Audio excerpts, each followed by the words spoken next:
Do you want to be the next Sebastian Vettel, build a legendary team or driver that will be written in the history books forever? A dynasty full of titles and records? I don't know if someone has told you already, but this is a lot of hard work. But what if I told you the top hacks to make career mode as easy as ever? Be sure to catch all 6 and get legendary in no time.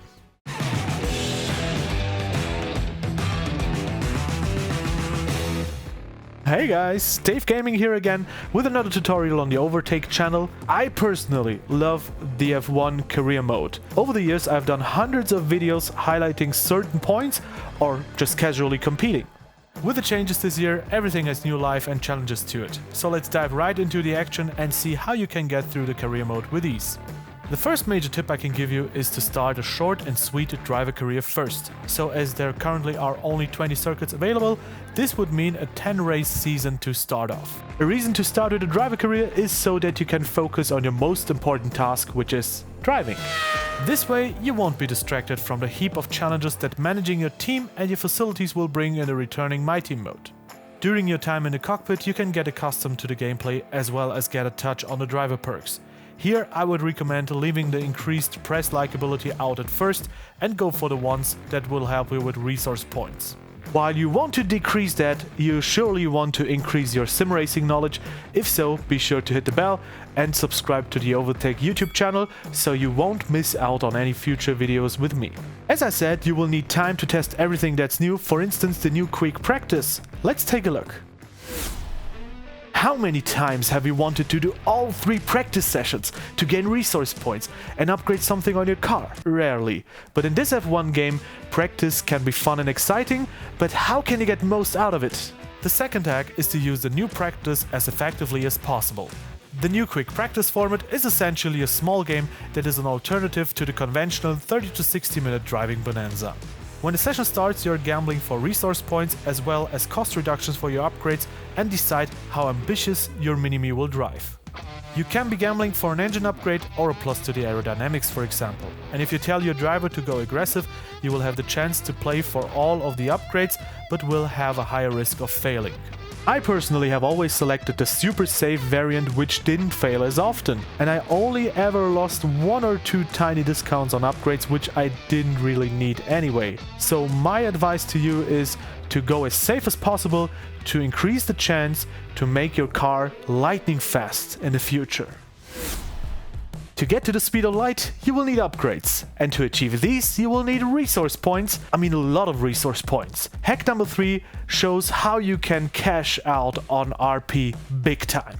At all time it is now possible to change the distribution of resource points to your team and the AI.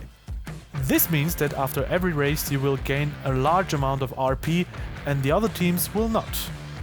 So this can legitimately be a hack to make you rich and famous. The customization is very neat and come in handy, but offers some obvious counter-arguments. Even though the system wants this to be in the game, it is a way to gain an insane amount of points in a short amount of time. Therefore, it will help to boost your team to be a title contender within a season, which is definitely not where it should be. While this is a possibility to do in-game, I would advise against unrealistic situations that will leave you winning every weekend after the first few upgrades. What you could do, however, is increase your RP gain just slightly and quicken up the process of development without ruining the competitiveness of it completely. While resource points can be generated through good old-fashioned racing, there is a new feature that allows that as well. F1 2021 features a new story element called Dilemma. These short cutscenes usually include choices that your headquarter will give you. But even this new feature is not bulletproof, that's why our 4th hack revolves around dilemmas. It is simple, your employee will tell you a choice of a commodity against money. You have the less meaningful choices that involve your second driver. I would advise to skip those. The really interesting ones revolve around resource points. Again, resource points are essential to make your car faster because you use them to fund upgrades. You ideally want to have as many as possible. From my experience, any amount of resource points for less cash than 100k is worth taking. It will benefit you so much in the long run, and the money is often not the most important thing. You can actually set up how often these dilemmas occur. If you set it to the maximum, they can appear up to 3 times between race weekends, which can be a real game changer for your RP budget.